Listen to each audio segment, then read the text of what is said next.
eu não sei se eu estou se eu estou otimista demais aí, mas dá para sentir realmente um vento de Brasil no ar aí, sabe? Para todo lado aí. Hoje, ontem nós tivemos uma rodada musical aí na casa de um amigo, com alguns compositores, e eu conversava com a minha amiga Dudá. Dudá é uma grande pianista da escola da tia Nélia, daquelas pianeiras fantásticas aí, né? E a Dudá parou de tocar, só dá aula aí, ela falou, não, nos últimos dias me deu a vontade de tocar música, tocar choro, tocar música brasileira. Mas eu não sei, é gozado. Esse sentimento, o que acontece? Vamos pegar um pouquinho a psicologia das salas de chat aqui, ou da opinião pública aqui. O que nós tínhamos aí é um grande mal-estar provocado pelo bolsonarismo. Um grande mal-estar. Aquele atrevimento dos estúpidos, né? O jeito, quanto menos informação tinha, mais assertivo ele ficava, não dava debate. Você tinha os que reagiam e você tinha uma grande parte que era... Eles chamam de isentões, mas são aquelas pessoas que ficavam incomodadas com a grosseria, com os princípios rústicos, toscos e tudo, e não queriam se manifestar, se achavam minoria. Esse é o ponto aí que, quando você vai analisar a psicologia de massa, esse conceito da maioria é onde se baseou o bolsonarismo com redes sociais para criar aquela ideia de maioria. Em alguns lugares conseguiram maioria, mas muito por esse efeito. A pessoa quer ir onde está a maioria. E muitos dos incomodados não reagiam porque se sentiam minoria. Então, quando vem as manifestações lá do outro domingo, com aquelas multidões aquele observatório que faz os levantamentos, eu acho que minimizou, passou essa ideia que não somos mais minorias. Então, é isso que provoca toda essa avalanche aí das pessoas começando a se pronunciar, começando a olhar os fatos com um outro ângulo. Então, digamos, esse renascimento do país aí está se dando de uma forma muito, muito interessante. O editorialista do Estadão, não digo os editoriais do Estadão, eu digo o editorialista do Estadão, tem um deles em particular, até se alguém souber o nome aqui, que passe para a gente aqui, porque não basta... O editorialista segue uma linha da casa, mas ele tem que ter um conhecimento de princípios da civilização, de princípios jurídicos, de princípios de funcionamento das instituições, muito superior.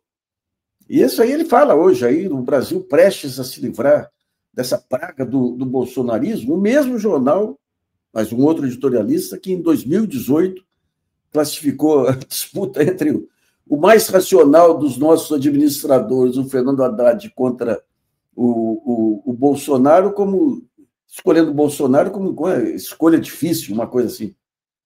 Essa perda de rumo da inteligência brasileira nesse período, ontem, nessas entrevistas que ele está dando de despedida do cargo de presidente, o Barroso disse que votou contra a volta do Lula lá com dor no coração. Para com isso.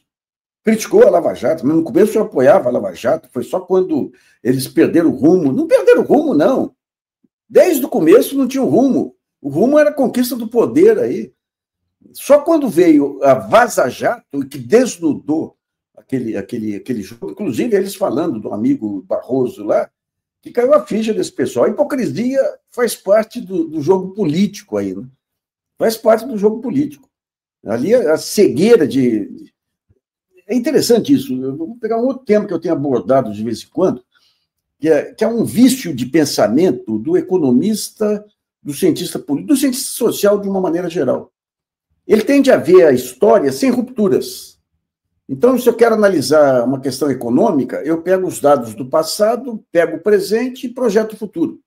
Aliás, isso aí, quando começou a análise estatística, Monteiro Lobato, lá na Onda Verde, o Presidente Negro, o livro que ele escreveu, ele falava isso. Pegando o passado e o presente, os americanos descobriram que os negros seriam maioria, então precisavam fazer alguma coisa para impedir que eles proliferassem, né? Então, você tem essa questão do Supremo em 2018, foi isso. Você tinha dois polos aqui, o PT e o PSDB. Os dois polos que emergem aí da redemocratização. No começo você tinha o MDB misturava um pouco de pessoal mais técnico e o pessoal mais centrão, digamos assim.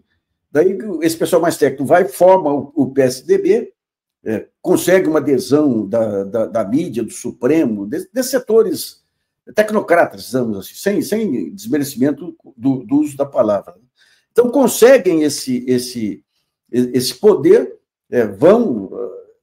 promovem erros, promovem acertos e tudo, até que aquela questão do câmbio terrível lá, que implode tudo. Ali, o governo Fernando Henrique consegue o segundo mandato, depois entra o governo Lula. O governo Lula, num primeiro momento, é aceito porque precisava ter um combate à miséria, que escalou com o descontrole cambial, com todo aquele negócio lá, né? Tem um período de carência, depois começam os ataques. E quando o Lula sai, entra no segundo governo, é eleito no segundo governo, ele pega o PT, vem para o centro, para a social-democracia, o PSDB fica sem espaço.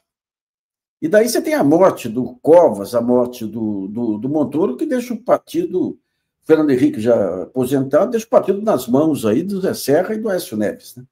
E daí você começa o golpismo naquele espaço, né? O Serra, em 2010, é interessante. Em 2010, ele já, assim como a Veja, em 2005, já tinha todo, digamos, aquele manancial de recursos da ultradireita, ela já usava as fake news, o fato de apresentar o Lula como a jararaca, aquelas histórias todas lá. O Reinaldo foi o cara que melhor ampliou, digamos, esse discurso contra o politicamente correto, todo esse negócio.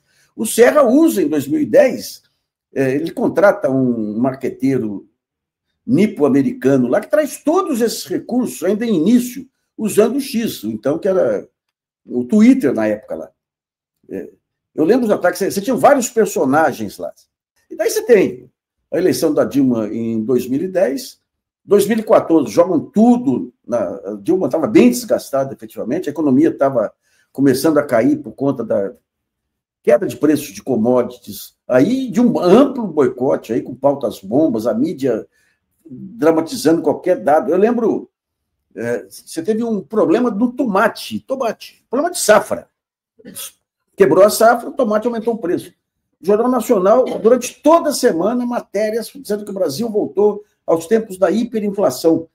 Então, mostravam as maquininhas de remarcação de preço dos supermercados, lá de trás, lá do tempo da hiperinflação, dizendo que o Brasil tinha voltado àquele período, né?